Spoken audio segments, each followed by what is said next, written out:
接受咱来关心台北市长的选战。昨晖台湾民众党主席郭文德讲，伊看过民调，伊认为民进党陈时中这届是选袂掉，希望大家甲票投予无党籍的黄珊珊，引起各界质疑讲郭文德是咧做政治操作。原来陈时中是讲，这种讲法是要互人无法度当选。黄珊珊认为郭文德只是甲目前的状况讲出来尔。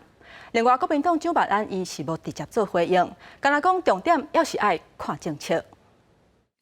甲一个气候医师徛共台，16陈时中出席世界联名医学会的活动，讲到15台湾民众党主席郭文德表示，看过民调，认为陈时中袂当选，要大家夹票转予黄珊珊。陈时中认为这款讲法无好。我们现在都没有在想这个弃保理，不过第一个要提醒，用这样的讲法就有一点点有意图使人不当选的味道了哈。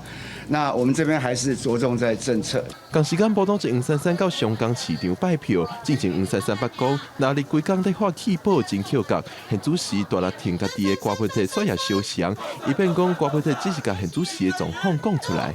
我想市长讲的是说他的现状吧，我觉得选民是人。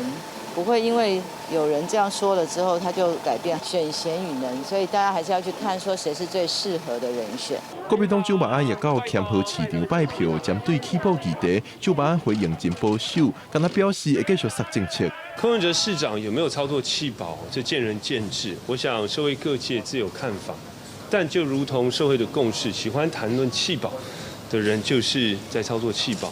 蒋万安对起保议题讲了保守，不过针对媒体问到高端疫苗 EUA 审查无录影的问题，也是大力攻击陈时中，批评陈时中无国际观，也批评民进党护航高端疫苗。记者郭伟、谢桂林台北报道。